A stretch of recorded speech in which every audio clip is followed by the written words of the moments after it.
لايف على تيك توك قلب حياتها. بعد 44 سنة من حياة كانت مفكرة حالها فيها وحيدة، طلع عندها عائلة، ومش بس عائلة، قبيلة بكاملها.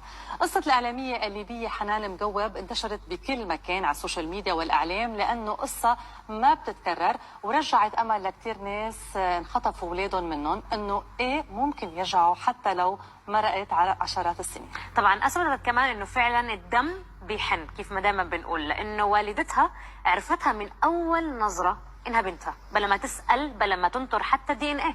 حنان التقت بأسرتها لأول مرة قبل أيام بمصر، ونحن كنا معها لحظة بلحظة ورافقناها بهالتقرير يلي رح نسمع فيه القصة لأول مرة من والدتها ووالدها، ويلي بيوثق كمان لحظة أخذ عينات فحص الدي ان ايه. خلونا نتابع التقرير يلي أعدته الزميلة حنان ظاهر.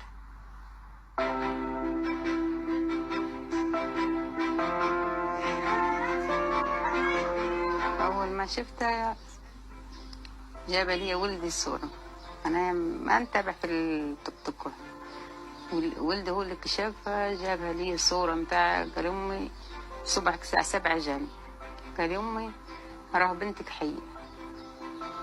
قلت له كيف عرفت إن بنتي حية؟ كنا قاعد ديما ندويله نقول له كذا كذا بنتي، ديما نقول ما وروا لي، بعد جبت وروها لي في غرفة الولادة، سحبوها مني، بعد سحبوها مني وروها لي لافينها بفوطة خضراء، وروها لي، قال نشيلها للحضانة الصبح نجيبوها لك. أول ما شفت الفيديو تمت نبكي، قلت هذه زينب بنتي، هذا وين رجعت ل 44 سنة وراه، تمت نبكي في بعض من الحاجات حتى ما اني ذكرتهم وعيت.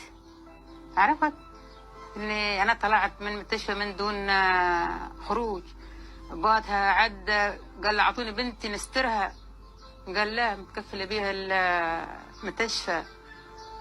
يعني كل راجعت ماضيه وتمت نبكي وجسمي ترعش، حتى بعدها راقد على السرير ناضل تم يبكي مسكين. خلاص وانا شفت تمت قلبي دق، ما نندر عن روحي لان جنح روحي ضبطت بنتي. يا محلاها ريحتها طيبه، نسمة الجنة بنتي. اول ما قابلتها وفرحه ما توصف، لان نشكر ربي اللي عود لي بنتي. تقابلنا انا وياها السنين اللي فاتت، ان كل بنتي معايا عاد نخليها تطلع ومعايا، ورجع لها السنين اللي فاتت، وربي يرجعنا وانا معايا بنتي بعد ما نتقل.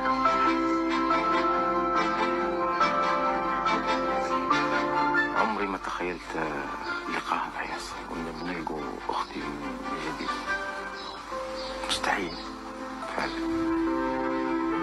حنعوضها نحن طبعا بمجرد من التقائها بأهل ولم الشمل، حتعوض، حتنسى إن شاء الله بإذن الله كل لحظات الألم والإساءة والإهانة. بمجرد ما تلتقي بأهلها ويتم الشم بإذن الله حتنسى كل شيء يصبح في الماضي.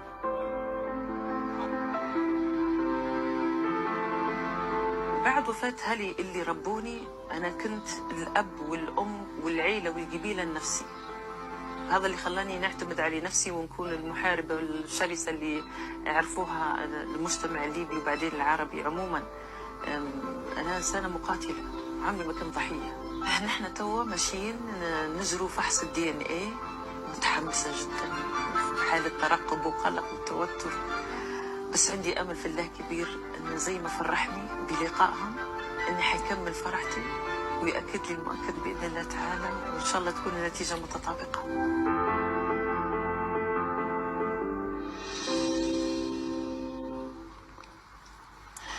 تأثرت كثير.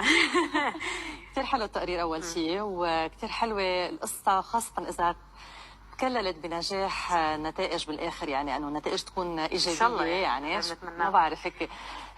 الحلو بقصة حنان أنه هي بيقولوا أنه هي مآمنة أنه هن أهلها، بس كمان بتآمن بالعلم. طبعا اكيد، يعني في شغله كتير حلوه لاحظناها بالتقرير، غير طبعا انه امها حست انها بنتها من اول لحظه، الاب ما صدق متى يشوف بنته.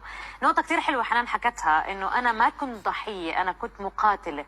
قد هذا الشيء حلو، انه صعب، يعني حنان اللي مرقت فيه مش سهل اكيد، هذا مفروغ منه، بس فكره انه هي ما قبلت تعيش حالها انها دور الضحيه او ضحيه مجتمع قد ما هي لا انا بدي اقاتل، انا بدي احارب واثبت للعالم انه هدول اهلي وانا بدي ارجع لهم. فقد هذا الشيء كثير حلو، قد هذا الشيء عظيم انه هي قدرت توصل لاهلها ويتم الشمل مره جديده.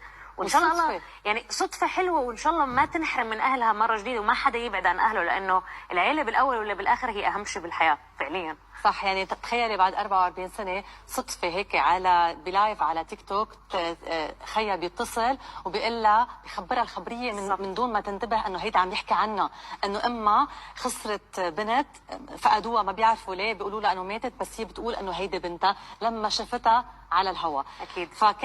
كان شعور كثير حلو. قصة حنان ما خلصت لانه من بعد ما شفنا بالتقرير هن عملوا تست دي ان اي للجميع، يعني الكل بالعائلة، وبانتظار النتائج. واكيد نحن بالمشهد رح نضل متابعين فصول القصة، وان شاء الله اكيد بتكون النهاية سعيدة اللي الكل بيتمناها. اكيد يعني، وبهيك بنكون